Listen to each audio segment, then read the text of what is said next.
ఆషాఢ బోనాల ఏర్పాట్లపై అధికారులతో మంత్రుల సమీక్ష. జూలై 5 లోపు పనులు పూర్తి చేయాలని ఆదేశం.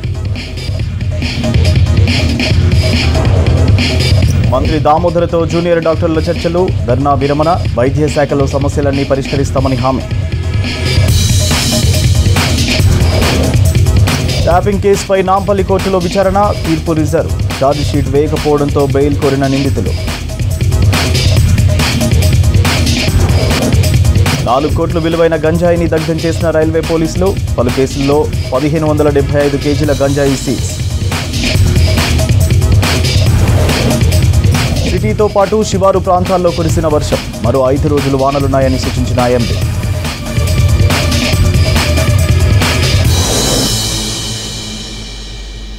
కామన్ మ్యాన్ను ప్రైవేట్ ఆసుపత్రులు దోచుకుంటుంటే చూస్తూ కూర్చోలేమన్నారు వైద్యారోగ్య శాఖ మంత్రి దామోదర రాజనరసింహ.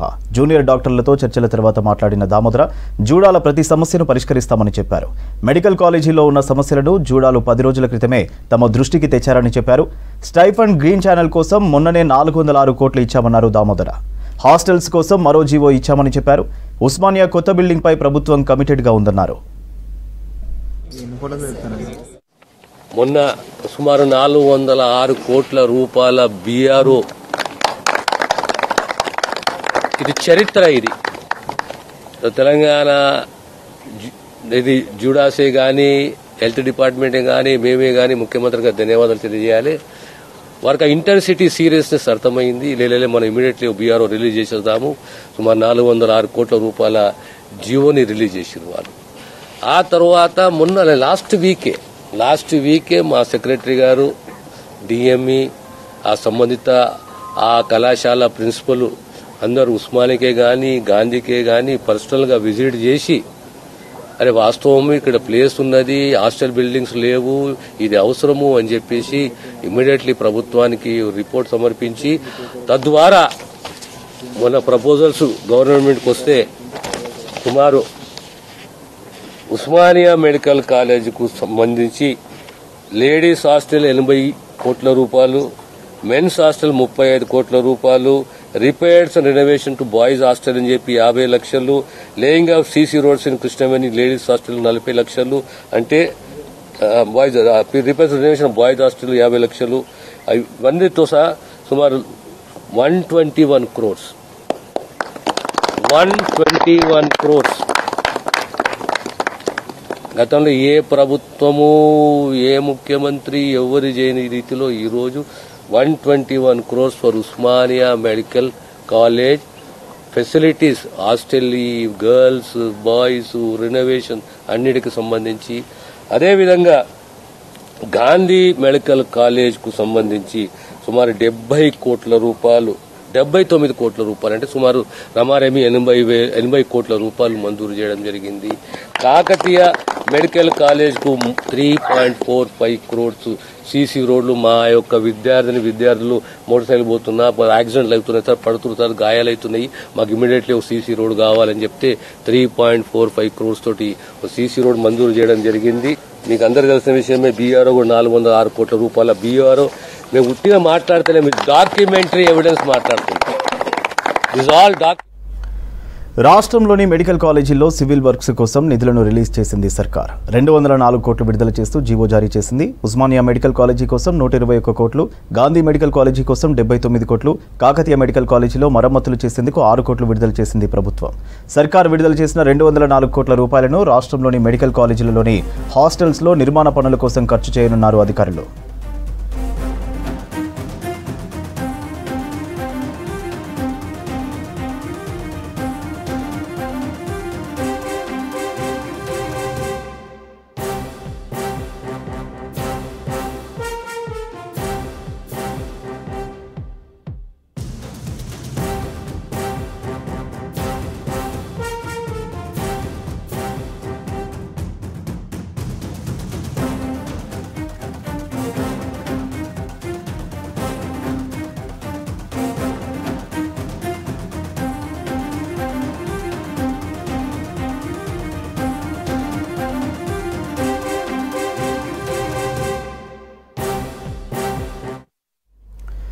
తమ సమస్యలకు కాంగ్రెస్ ప్రభుత్వం పరిష్కారం చూపిందన్నారు జూనియర్ డాక్టర్లు. 10 సంవత్సరాలుగా పెండింగ్లో ఉన్న నిధులను విడుదల చేయడంతో ఆనందం వ్యక్తం చేశారు. వైద్య ఆరోగ్య శాఖ మంత్రి దామోదర రాజనరసింహను శాలువాతో సన్మానించారు వైద్యులు.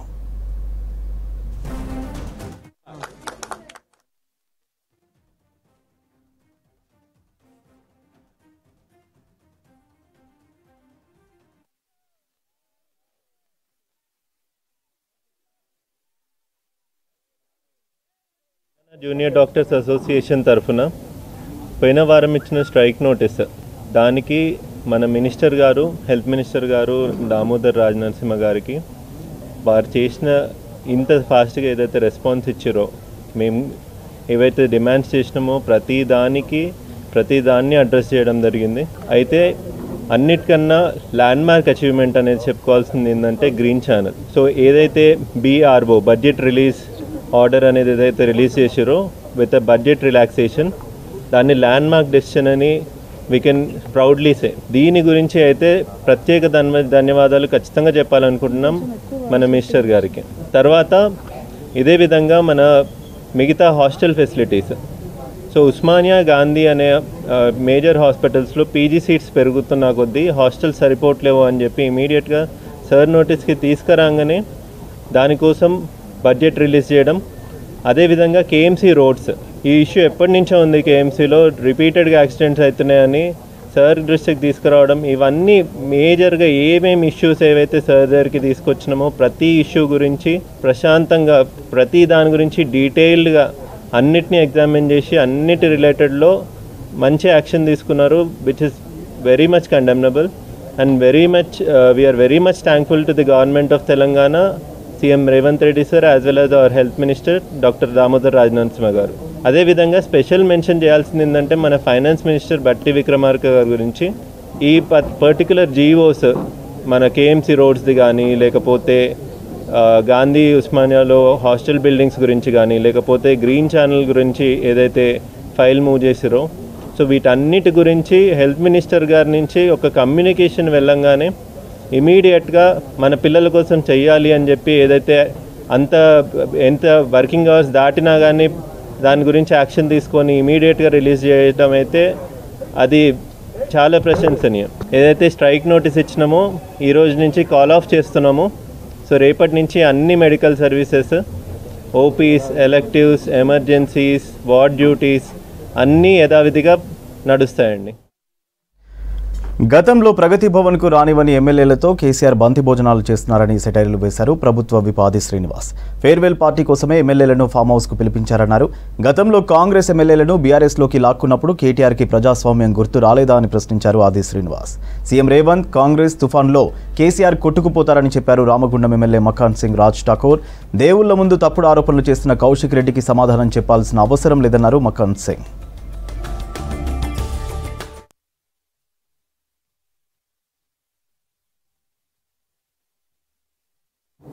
ప్రతిపక్షాల గొంతులున్నప్పుడు Congress party, BJP, CPI, BSP,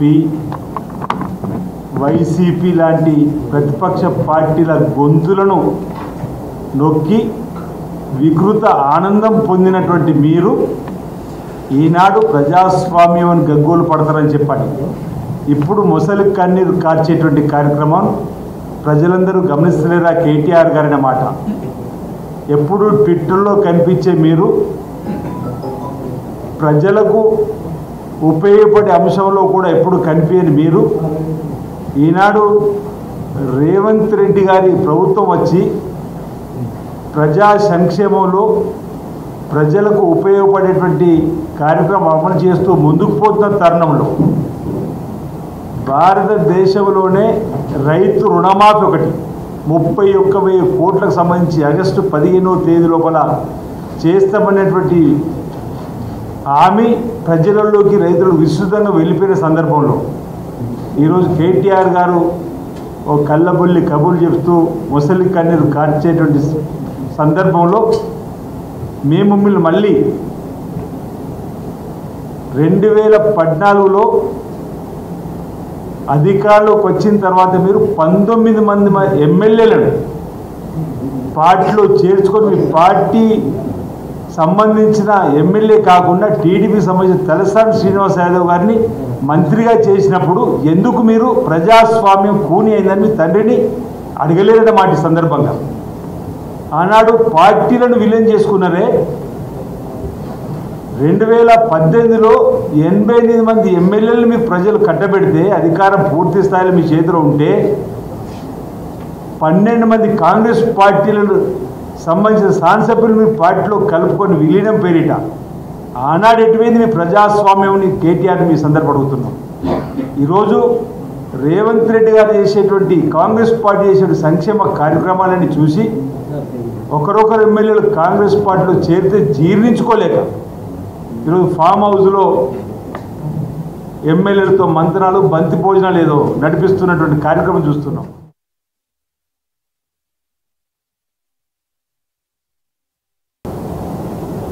ఇలా విందు భోజుల పేరిట నా దగ్గర కొత్త ప్లాన్ ఉంది అని చెప్పి ప్రభుత్వాన్ని కూల్చే కుట్ర ఏమైనా చేస్తున్నాం. ఒకవేళ చేసేదంటే అది నీ కళ అని చెప్పి విధానం తెలియజేస్తాం.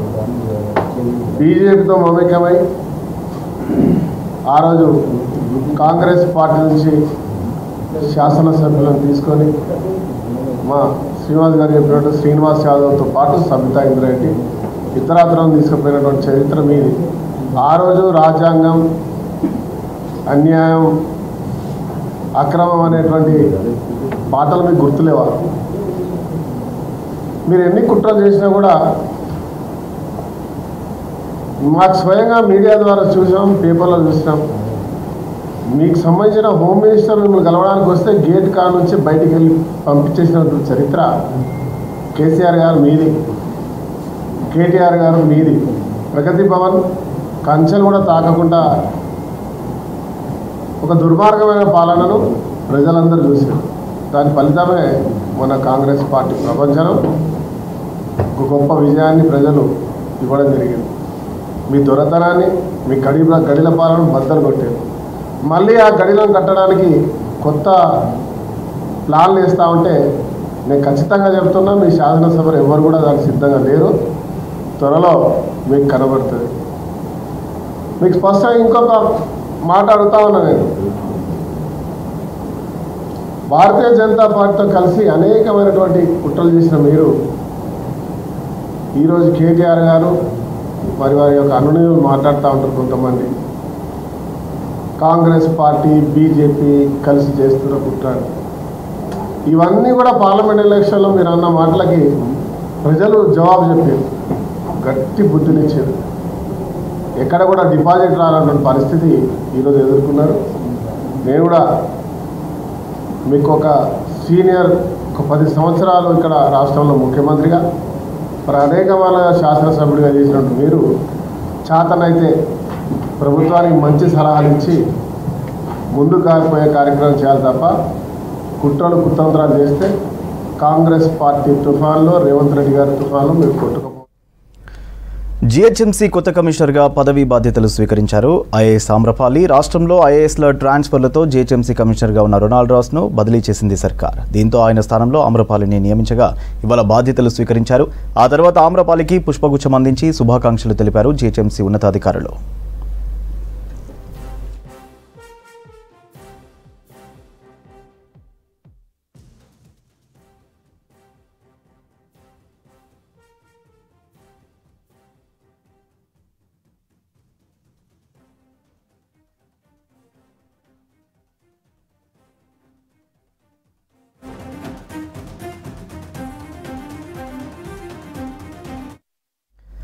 బోనాల పండుగ కోసం ప్రభుత్వం 20 కోట్లు మంజూరు చేసిందన్నారు సికింద్రాబాద్ కంటోన్మెంట్ ఎమ్మెల్యే శ్రీ గణేష్.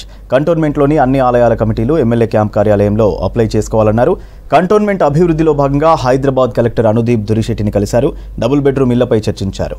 నియోజకవర్గంలో మరికొన్ని బస్తీ దవాఖానాలు, అంగన్వాడీ కేంద్రాలు ఏర్పాటు చేయాలని కలెక్టర్ను కోరారు. రానున్న రోజుల్లో బోనాల పండుగలు జరుగుతాయి కావున మీరందరూ ఈ గుళ్ళ వారికి అందరికీ విజ్ఞప్తి చేస్తున్న కంటోన్మెంట్ కాన్స్టిట్యున్సీల గుళ్ళకు వారందరూ వచ్చి మాకు అప్లికేషన్స్ ఇస్తే వాళ్ళకి అమౌంట్ తీసుకొచ్చే విధంగా నేను కృషి చేస్తానని మీ అందరికీ తెలుపుతున్నాను. కావున మీరు మా పికెట్ ఆఫీస్లో మీకు టెంపుల్స్కి సంబంధించిన డీటెయిల్స్ అన్నీ మాకు ఇవ్వండి. మీకు కూడా లాస్ట్ టైం ఎంత ఇచ్చారని కూడా మీరు తెలిపిస్తే ఈసారి ఎక్కువ ఇవ్వడానికి ప్రయత్నిస్తున్నాం.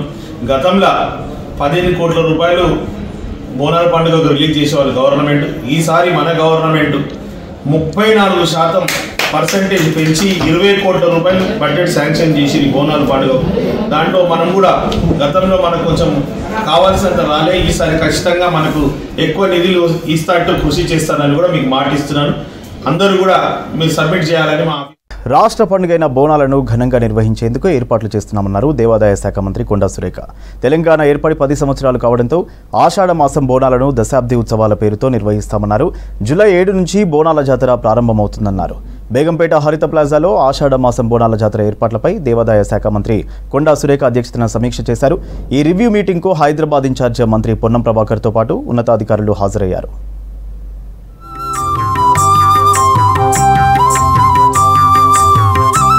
తెలంగాణ రాష్ట్రాన్ని ఇచ్చిన కాంగ్రెస్ ప్రభుత్వం అత్యంత ఘనంగా ఈసారి బోనాల ఏర్పాట్లు చేస్తుందన్నారు దేవాదాయ శాఖ మంత్రి కొండా సురేఖ. గతంలో లాగా అరకుర ఫండ్స్ తో కాకుండా ఈ ఏడాది మరింత వైభవంగా బోనాల పండుగను నిర్వహిస్తామన్నారు. బోనాల పండుగకు గతంలో 15 కోట్లు కేటాయిస్తే ఈసారి 20 కోట్ల నిధులు సీఎం రిలీజ్ చేశారని తెలిపారు. బేగంపేట్ ప్లాజాలో నిర్వహించిన సమీక్షా సమావేశంలో హైదరాబాద్ ఇన్ఛార్జ్ మంత్రి Ponnam Prabhakar, greater mayor Gadwal Vijayalakshmi, GHMC commissioner Amrapali, Hyderabad collector Anudeep, DGP రవిగుప్తాతో పాటు 3 కమిషనరేట్ల సిపిలు, అన్ని శాఖల ఉన్నత అధికారులతో పాటు సిటీలోని అమ్మవార్ల ఆలయాల కమిటీల సభ్యులు పాల్గొన్నారు.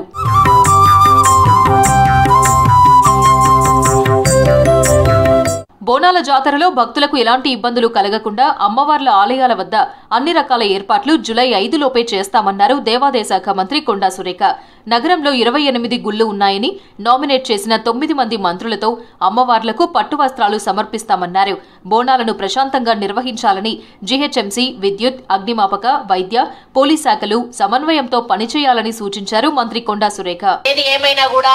గతంలో 15 కోట్లు బోనాలకు మంజూరీ అయితే ఈసారి మన ముఖ్యమంత్రి గారు 20 కోట్ల రూపాయలు బోనాలకు మంజూరీ చేయడం జరిగింది.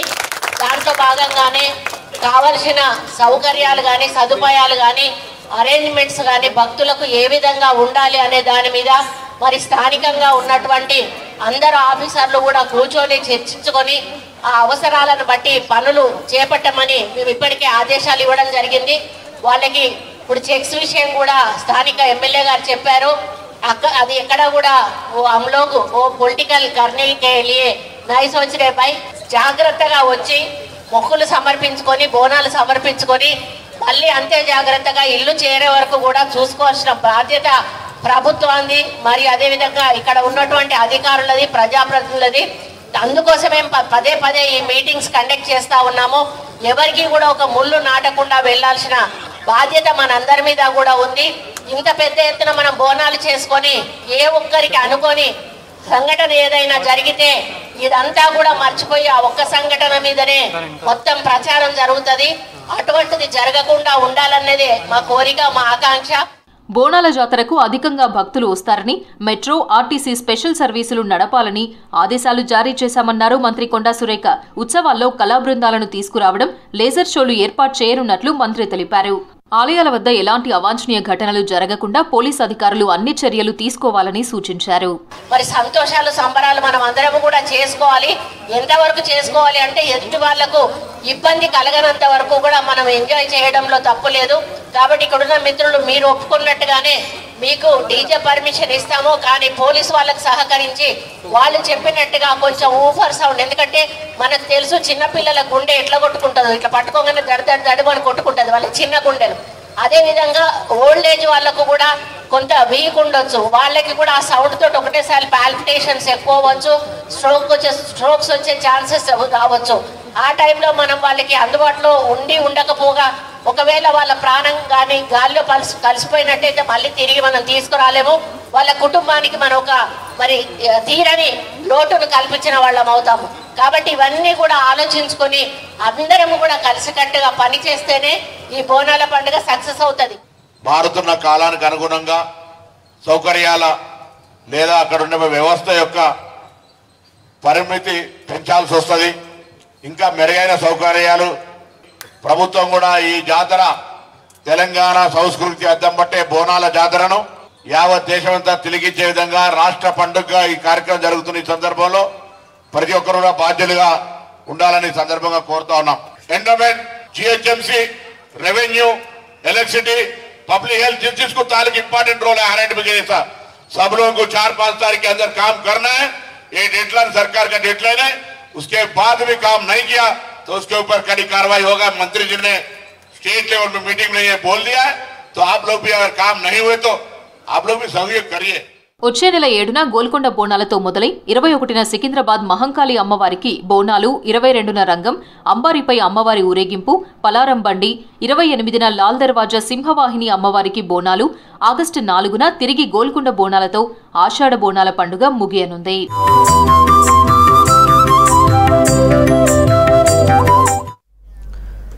రాష్ట్రంలోని ప్రభుత్వ విద్యా వైద్య సంస్థలపై సర్కార్ స్పెషల్ ఫోకస్ పెట్టింది. ఆర్థిక సమస్యలతో ఉన్న విద్యా సంస్థలకు ఊరట కలిగించేలా నిర్ణయాలు తీసుకుంటుంది. త్వరలోనే రాష్ట్రంలో ఉన్న ప్రభుత్వ విద్యా సంస్థలకు ఉచితంగా విద్యుత్ సరఫరా చేసేందుకు ప్రభుత్వం జీవో వెలువరించనుంది.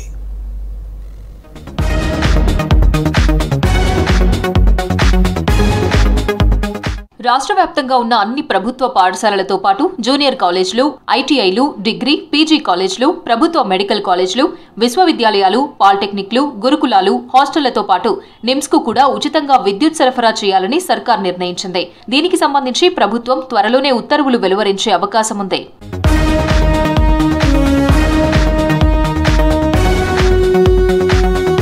సకాలంలో విద్యాసంస్థలకు నిధులు కేటాయించక కరెంటు బిల్లులు కట్టలేక కాలేజీల ప్రిన్సిపల్స్, వర్సిటీల వీసీలు ఇబ్బందులు పడేవారన్నారు టీజేఎస్ అధ్యక్షుడు కోదండరాం. ప్రభుత్వం తీసుకున్న నిర్ణయం విద్యారంగ అభివృద్ధికి ఉపయోగపడుతుందన్నారు. ప్రభుత్వమే విద్యుత్ బిల్లులు చెల్లించడంతో విద్యాసంస్థలకు నిధులు కూడా మిగులుతాయన్నారు. ప్రభుత్వ విద్యాసంస్థలకు సొంత నిధులు ఉండవు. ఫీజుల రూపంలో, ఇంకో రూపంలో విద్యార్థుల నుంచో ప్రజల నుంచో వసూలు చేసే అవకాశమే లేదు. వాళ్ళకు వచ్చే నిధులు ఏవైనా ప్రభుత్వం నుంచే రావాల్సింది. కాబట్టి అట్లాంటి ఒక ఆర్థిక పరిస్థితి ఉన్న నేపథ్యంలో ఈ కరెంటు బిల్లులు అనేవి భారమైనవి. చాలా సార్లు ఆ స్కూళ్ళకు కరెంటు బిల్లులు వీళ్ళు కట్టలేక ఇది కనెక్షన్ పోవటం కూడా జరుగుతూ ఉంటుంది. ఇట్లాంటి పరిస్థితుల్లో ఆ స్కూళ్ళకు కానీ కాలేజీలకు కానీ బిల్లు ఇంకా కట్టవలసిన అవసరం లేదు, మొత్తం ప్రభుత్వమే భరిస్తుంది అని నిర్ణయించుకోవటం మంచి పరిణామం. ఒక అకౌంట్ నుంచి ఇంకో అకౌంట్కు పోయే డబ్బే అది గవర్నమెంట్ నుంచి స్కూళ్ళకు వచ్చి స్కూళ్ళ నుంచి డిస్కంలకు పోయిన దానికంటే నేరుగా ప్రభుత్వమే డిస్కంలకు చెల్లిస్తున్నది. ఈ విద్యా సంస్థల మీద పడే భారం నుంచి వారిని ఆదుకుంటున్నది. ప్రభుత్వ విద్యా సంస్థలకు ఉచిత విద్యుత్ కల్పించేందుకు ఇంధన శాఖ అధికారులు కసరత్తు ప్రారంభించారు. ప్రభుత్వం ఉత్తర్వులు జారీ చేసిన వెంటనే ఉచిత విద్యుత్ అమల్లోకి రానుంది. ప్రస్తుతం ప్రభుత్వ పాఠశాలలు, కాలేజీలకు సకాలంలో నిధులు విడుదల కాకపోవడంతో కరెంటు బిల్లులు చెల్లించలేకపోతున్నాయి విద్యాసంస్థలు. ప్రభుత్వ నిర్ణయంతో ఆ సమస్య తీరనుంది. ప్రభుత్వ విద్యాసంస్థలకు ఉచిత విద్యుత్ సరఫరా కోసం ప్రత్యేక వెబ్ పోర్టల్ను డిజైన్ చేస్తున్నారు అధికారులు. ప్రభుత్వం తీసుకున్న నిర్ణయంతో విద్యా, వైద్య సంస్థలకు ఆర్థిక భారం తగ్గుతుందంటున్నారు విద్యావేత్తలు, విద్యార్థి సంఘాల నాయకులు. డెసిషన్ తీసుకుంది స్కూల్స్ అయితే ఏవైతే ఉన్నాయో వాళ్ళకి ఏం పవర్ ఛార్జెస్ పెట్టమని. అది కూడా పవర్ ఛార్జెస్ ఏంటి, ఒక చిన్న స్కూల్ ఉంటే దానికి 200 రూపాయలు, 300 రూపాయలు. ఒక పెద్ద స్కూల్ ఉందనుకోండి దానికి ఒక 1000 రూపాయలు వస్తాయి. అక్కడ ఏ స్కూల్లో ఏసీలు లేవు, ఏమీ లేదు. కాబట్టి this is a good decision. ఒక సబ్సిడీ అన్నప్పుడు మళ్ళీ అది కూడా గవర్నమెంట్కే వెళ్తుంది కదా, ఆ రెవెన్యూ కూడా. ఇప్పుడు రేవంత్ రెడ్డి గవర్నమెంట్ మన మీటింగ్ పెట్టిన తర్వాత డెసిషన్ తీసుకున్నాడు, ఏమాత్రం స్కూల్స్కి మేము ఛార్జ్ చేయము. అయితే స్కూల్స్ బాగా నడుస్తాయి. లైబ్రరీలో పుస్తకాలు అవి చదువుకోవడానికి పిల్లలకు ల్యాబొరేటరీలు ఉన్నాయి. చాలా స్కూల్లో పవర్ లేదు, 200 లేవు, 300 లేవు, 300, 600 కట్టాలంటే వాళ్ళు కట్ చేస్తున్నారు. కాబట్టి this is the good decision. ప్రభుత్వము ఫ్రీ కరెంట్ ఇస్తామనడం చాలా సంతోషం. చాలా స్కూల్ దాదాపు 4000 స్కూళ్ళను మూతపడ్డది కేసీఆర్ ప్రభుత్వంలో. ఇప్పుడు రేవంత్ రెడ్డి గారు ఏమంటారంటే చాలా స్కూళ్ళు మూతపడ్డాయి, విద్యార్థులు తక్కువ ఉన్నా కానీ మేము విద్యను అందిస్తాం పేద విద్యార్థులు, కాబట్టి స్కూళ్ళన్నీ ఓపెన్ చేయండి అని చెప్పి ప్రభుత్వం నిర్ణయం తీసుకోవడం చాలా తెలంగాణ జనసమితి పార్టీగా సంతోషిస్తూ ఉన్నాం. మేము యూనివర్సిటీలకు కూడా ఈ యొక్క నిర్ణయాన్ని యూనివర్సిటీలకు కూడా వర్తింపజేయాలి. ఎందుకంటే ఒక ఎజెండా మీదకి వచ్చింది రావడమే మెయిన్ చర్చ, అది మెయిన్ సంతోషకరమైన విషయం. కాబట్టి విద్యాసంస్థలు అంటే కేజీ నుంచి పీజీ వరకు విద్యాసంస్థలే కాబట్టి అటువైపు కూడా ఆలోచన చేస్తారని మా యొక్క అభిప్రాయం. మేము కూడా విద్యార్థి నాయకులుగా విద్యార్థులుగా పోయి రేవంత్ అన్న గారికి ఒక మెమోరాండం రూపంలో ఇచ్చి మేము కన్విన్స్ చేయగలుగుతాం. ఎందుకంటే నమ్మకం ఉన్నది, ఆ భరోసా ఇచ్చింది కాబట్టి ఫస్ట్ మేము దాన్ని స్వాగతించాల్సిన విషయం. విద్యా సంస్థలకు ఉచిత విద్యుత్ సరఫరా చేసిన ప్రతి నెల మీటర్ రీడింగ్ తీసి బిల్లులను ఆ సంస్థల ఇన్ఛార్జీలకు అందజేస్తారు. ప్రభుత్వ పాఠశాలల బిల్లులను స్థానికంగా ఉండే మండల ఎంఈఓకి కరెంటు బిల్లులు అందజేస్తారు. ఫ్రీ కరెంటు దుర్వినియోగం కాకుండా అరికట్టేందుకు వీలుగా ఇన్ఛార్జీలు పర్యవేక్షించనున్నారు. రాష్ట్రంలోని అన్ని ప్రభుత్వ విద్యా సంస్థలకు సంబంధించిన బిల్లులను ఆయా హెచ్ఓడీలు తమ శాఖ బడ్జెట్ నిధుల నుంచి ప్రతి నెల డిస్కంలకు చెల్లిస్తారు. రాష్ట్ర వ్యాప్తంగా ఉన్న 30,200 ప్రభుత్వ పాఠశాలలు, 450 ప్రభుత్వ జూనియర్ కాలేజీలు, 920 గురుకులాలు, యూనివర్సిటీలు, 26 ప్రభుత్వ మెడికల్ కాలేజీలకు ఉచిత విద్యుత్ అందనుంది.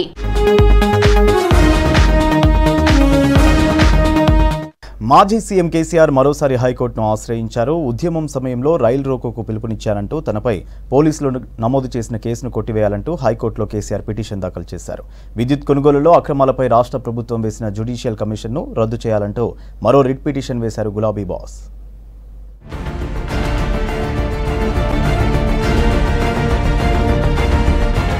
బీఆర్ఎస్ హయాంలో విద్యుత్ కొనుగోళ్లు, ప్రాజెక్టుల నిర్మాణంలో అవకతవకలపై కాంగ్రెస్ ప్రభుత్వం నియమించిన కమిషన్పై మాజీ సీఎం కేసీఆర్ హైకోర్టును ఆశ్రయించారు. జస్టిస్ నరసింహారెడ్డి కమిషన్ను రద్దు చేయాలని కోర్టులో రిట్ పిటిషన్ వేశారు. కమిషన్ ఏర్పాటు రాజ్యాంగ సహజ న్యాయ సూత్రాలకు విరుద్ధంగా ఉందని పిటిషన్లో పేర్కొన్నారు. నిబంధనల మేరకే విద్యుత్ కొనుగోలు జరిగిందని తెలిపారు. జస్టిస్ నరసింహారెడ్డి ప్రెస్ మీట్లు పెట్టి మరీ ఏకపక్షంగా వ్యవహరిస్తున్నారని ఆరోపించారు.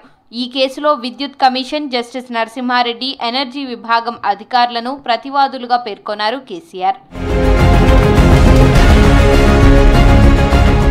ప్రభుత్వం ఏర్పాటు చేసిన justice Narasimha Reddy commission KCR reply ఇవ్వాలని నోటీసులు జారీ చేసింది. ఈ నోటీసులపై స్పందించిన కేసీఆర్ కమిషన్కు 12 పేజీల లేఖ రాశారు.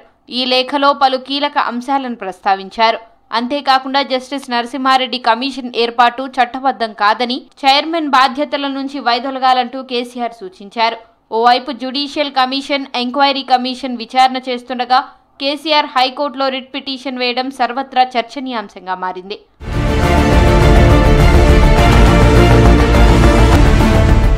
మరోవైపు కేసీఆర్ కు హైకోర్టులో ఊరట లభించింది. రైల్ రోకో కేసులో తదుపరి ఉత్తర్వులు వచ్చే వరకు విచారణపై హైకోర్టు స్టే విధించింది. విచారణను వచ్చే నెల 23వ తేదీకి వాయిదా వేసింది. కౌంటర్ దాఖలు చేయాలని ప్రభుత్వానికి నోటీసులు జారీ చేసింది.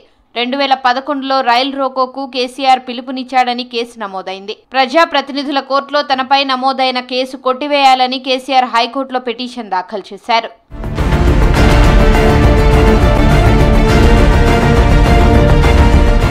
ప్రత్యేక రాష్ట్ర ఉద్యమంలో 2011 అక్టోబర్ 15, 16, 17న రైల్ రోకో కార్యక్రమానికి పిలుపునిచ్చామన్న అభియోగంతో ప్రజాప్రతినిధుల కోర్టులో కేసీఆర్ పై కేసు నమోదైంది. ఎలాంటి ఆధారాలు లేకుండానే తనను నిందితుల జాబితాలో చేర్చారని హైకోర్టులో వేసిన పిటిషన్లో పేర్కొన్నారు కేసీఆర్. వాస్తవానికి తాను రైల్ రోకో కార్యక్రమానికి పిలుపు ఇవ్వలేదని, కొందరు ఇచ్చిన వాంగ్మూలం ఆధారంగా పోలీసులు తనపై తప్పుడు కేసు బనాయించారని తెలిపారు. అప్పట్లో మౌలాలీలో రైల్ రోకో కార్యక్రమంలో పాల్గొన్న ఉద్యమకారులందరినీ షరతులతో కోర్టు విడిచిపెట్టిందన్నారు. ఈ కేసు నమోదైన 3 ఏళ్లకు తెలంగాణ రాష్ట్రం ఆవిర్భవించిందని కేసీఆర్ గుర్తు చేస్తూ తనపై నమోదైన తప్పుడు కేసును కొట్టివేయాలని హైకోర్టును కోరారు. రాష్ట్ర ప్రభుత్వం ఏర్పాటు చేసిన జ్యుడిషియల్ కమిషన్ ని రద్దు చేయాలంటూ కేసీఆర్ వేసిన రిట్ పిటిషన్ రిజిస్ట్రార్ వద్ద నెంబరింగ్ అయిన తరువాత హైకోర్టులో విచారణకు వచ్చే అవకాశం ఉంది.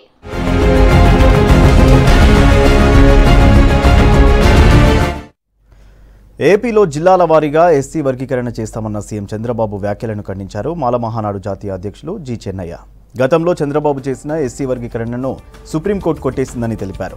రాష్ట్ర వ్యాప్తంగా మాలలపై వివక్ష చూపుతూ కుప్పంలో మాత్రం వర్గీకరణ చేస్తామంటే కుదరదన్నారు. వర్గీకరణపై సీఎం చంద్రబాబుకు వ్యతిరేకంగా పోరాటం చేస్తామని తెలిపారు. జిల్లాల వారీ వర్గీకరణకు వ్యతిరేకంగా తెలుగు రాష్ట్రాల్లో అంబేద్కర్ విగ్రహాల దగ్గర నిరసనలు చేయాలని పిలుపునిచ్చారు. ఈరోజు ఆంధ్రప్రదేశ్లో కుప్పంలో మాట్లాడుతూ నారా చంద్రబాబు నాయుడు ఎస్సీ వర్గీకరణ ఏ జిల్లాకు ఆ జిల్లా చేస్తాని అనకం వెనక్కి తీసుకోవాలని మాలమానాడు డిమాండ్ చేస్తుంది. ఏంటంటే ఆ రోజుల్లో ఎస్సీ వర్గీకరణ చేస్తే సుప్రీంకోర్టు ఇది చెల్లదని తీర్పిచ్చిందని కూడా నీకు గుర్తు. ఆ గుర్తుండి మాలలు చంద్రబాబు నాయుడు ఓడించిన గతి కూడా నీకు గుర్తుంది. అందు గురించనే నీవు ఎస్సీ వర్గీకరణ చేస్తే గాన మేము మొత్తం తిరగవాడి నీకు ఎదురుదాడి కూడా చేసే అవసరం ఉంది. మాలలు 70 లక్షల ఉన్న మాలలకు నీవు వర్గీకరణ చేస్తా అని నీవు మాట ఇచ్చడం అంటే నారా చంద్రబాబు నాయుడు నీవు అన్న మాట వెనక్కి తీసుకో. వర్గీకరణ కాదు, వర్గీకరణ చేస్తాను వాళ్ళు ఎంతో మంది అయిపోయిండ్రు. నీవు ఇంకా వర్గీకరణ చేస్తా అంటే కన్నా బాగుండదు. చెలో విజయవాడ మొత్తం అంబేద్కర్ విగ్రహాల కాడ నిరసన తెలపాలని పిలుపునిస్తుంది మాలమానాడు. ఆంధ్రప్రదేశ్ మాలమానాడు పెద్ద ఎత్తున నిరసన చేసి శాంతియుతంగా చేయాలి. మాలల్లారా కదిలి రాత్రి మనకు వచ్చే ముప్పు నారా చంద్రబాబు నాయుడు తోటే ఉందని కూడా మేము డిమాండ్ చేస్తున్నాం. ధర్నాలు రేపు 10 గంటల నుండి నిరసనలు తెలుపుతాం. అంబేద్కర్ విగ్రహాల కాడ నిరసనలు తెలిపి నారా చంద్రబాబు నాయుడికి గుణపాఠం చెప్పే రోజులు వస్తున్నాయని కూడా మేము మనం చేస్తున్నాం. హైదరాబాద్ సెంట్రల్ యూనివర్సిటీలో ఆందోళనకు దిగారు ఎస్ఎఫ్ఐ విద్యార్థి నేతలు. వర్సిటీ విద్యార్థులపై నమోదు చేసిన కేసులను సస్పెన్షన్ను ఎత్తేయాలని డిమాండ్ చేశారు. యూనివర్సిటీ సమస్యలను ప్రశ్నించిన విద్యార్థులపై వర్సిటీ యాజమాన్యం కక్ష సాధింపు చర్యలకు పాల్పడుతున్నారని మండిపడ్డారు. వర్సిటీ వీసీ బీజేపీ అనుకూలంగా వ్యవహరిస్తున్నారని ఆరోపించారు. యూనివర్సిటీలో మరో వెలివాడ ఏర్పాటుకు వీసీ రిజిస్ట్రార్ ప్రయత్నం చేస్తున్నారన్నారు. కేసులను ఎత్తివేయకుంటే ఆందోళన మరింత ఉధృతం చేస్తామని హెచ్చరించారు ఎస్ఎఫ్ఐ విద్యార్థి నేతలు. పైన టార్గెట్ చేసి మాకు ఎట్లా ఈ క్యాంపస్ నుంచి బయటకు పంపేశాలి అని మాకు సస్పెన్షన్ చేశారు. ఇది ఎందుకు అంటే నేను ఒక స్టూడెంట్ యూనియన్ యాక్టివ్, ఇక్కడ స్టూడెంట్ యూనియన్ ప్రెసిడెంట్. నేను ఇక్కడ జరిగే ఒక ఫెస్టివల్ ఉంటుంది స్టూడెంట్ యూనియన్కి. ఆ ఫెస్టివల్ అంటే సుకూన్. ఆ సుకూన్ గురించి డబ్బులు కావాలి, మేము సుకూన్ కండక్ట్ చేస్తా అని అడ్మిన్తో డిమాండ్ చేశారు. చాలాసార్లు మా సుకూన్ ఈవెంట్కి వాళ్ళు కండక్ట్ చేయవద్దు అని దానికి పోస్ట్పోన్ చేసి లాస్ట్ మినిట్లో వాళ్ళు క్యాన్సిల్ చేశారు. దానికోసం మేము సమాధానం అడగడానికి అడ్మినిస్ట్రేషన్కి వెళ్తే అడ్మినిస్ట్రేషన్ వాళ్ళ దగ్గర ఏం ఆన్సర్ లేదు. వాళ్ళు కొంత ఏం చెప్పినా అంటే పోలీస్ తరఫు నుంచి మాకు పర్మిషన్ లేదు అని చెప్పారు.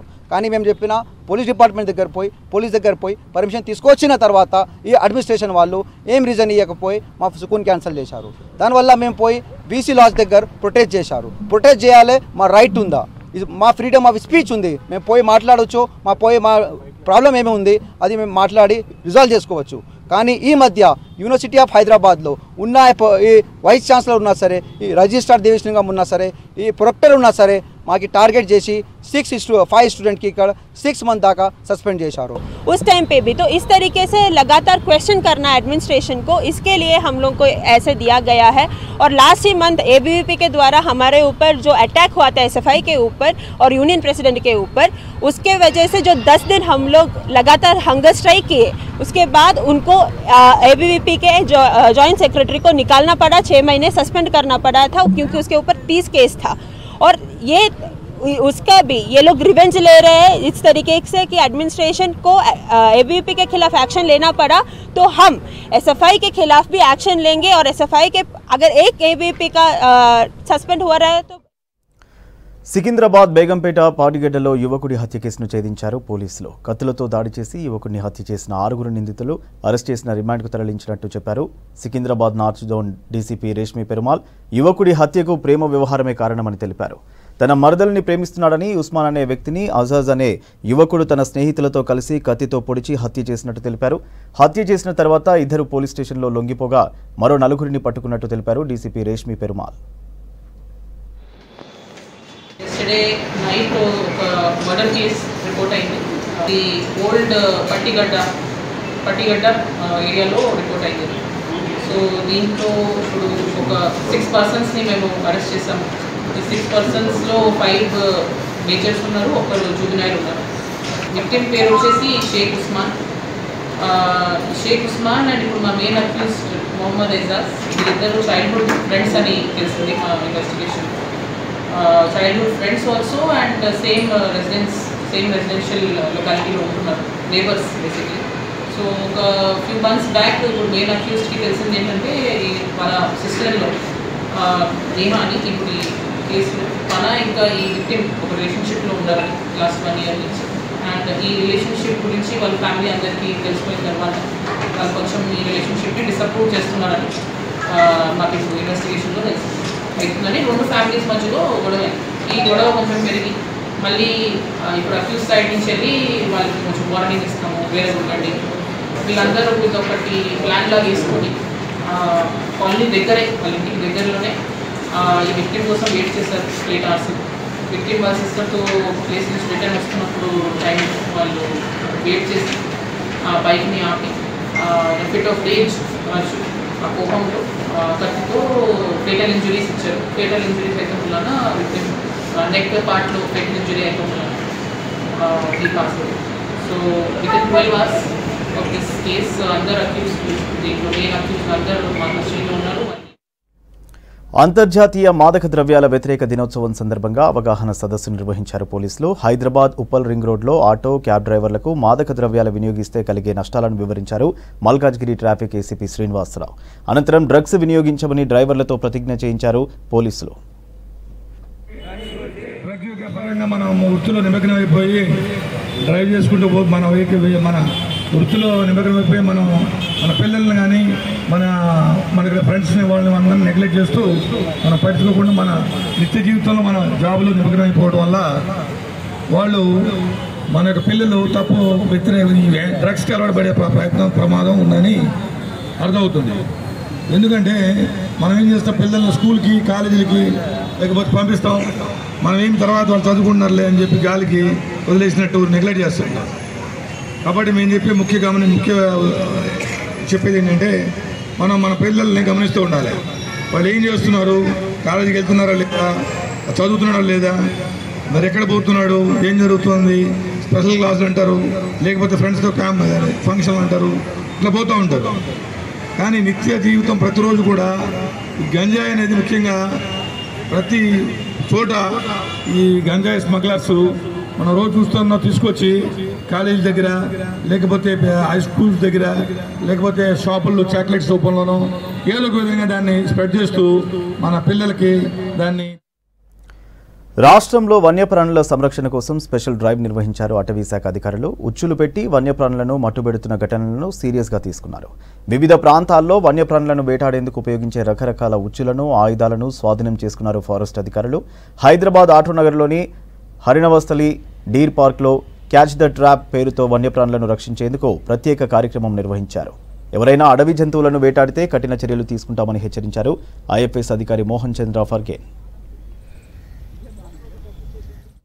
హైదరాబాద్ తెలంగాణ స్టేట్లో ఈ లాస్ట్ ఇయర్ 2023 డిసెంబర్లో ఒక పెద్ద డ్రైవ్ మొదలుపెట్టాము. దీని పేరు పెట్టాము catch the trap. Catch the trap అంటే ఇప్పుడు మనల్ని అడవి ప్రాంతాల్లో కానీ పక్కన పక్కన మన రేంజర్ విలేజెస్లో కూడా మన అడవి జంతువులకు వేరే విధంగా వాళ్ళు హంటింగ్ చేస్తారు. ట్రాప్ కానీ లేకపోతే స్నేర్ కానీ ఉచ్చులు కానీ నెట్లు కానీ రకరకాలుగా అది చేస్తారు. అది అరికట్టడానికి ఒక పెద్ద ఎత్తున ఒక ప్రోగ్రామ్ క్యాచ్ ద ట్రాప్ అయితే పెట్టాము. దీనిలో భాగంగా మొత్తం మన ఫారెస్ట్ స్టాఫ్ రోజు వారి ప్రాంతాల్లో వెళ్ళి అక్కడ చూసుకొని ఇక్కడ ట్రాప్ పెట్టి ఉన్నాయి, లేకపోతే ఈ నెట్ ఉన్నాయి, తర్వాత ఈ మీటర్ ఉన్నాయి, రకరకాలుగా వైర్ ఉన్నాయి, ఎలక్ట్రిక్ వాటర్ కూడా ఉంటాయి, కొన్ని చోట్ల ఎలక్ట్రిక్ కనెక్షన్తో పెట్టి అట్లా కూడా పెట్టింది ట్రాప్లు ఉండేది. అటువంటి చూసుకోవటం, తర్వాత స్వాధీనం చేసుకోవటం, తర్వాత ఎవరినో ఇటువంటి దొరికితే వాళ్ళు కదా చర్య తీసుకోవడం. సో మొత్తం ఒక 6 నెలలు అప్పటి నుంచి ఒక 6 నెలలు అయింది. కాబట్టి దీనిలో మొత్తం ఆ ప్రోగ్రామ్ అక్కడ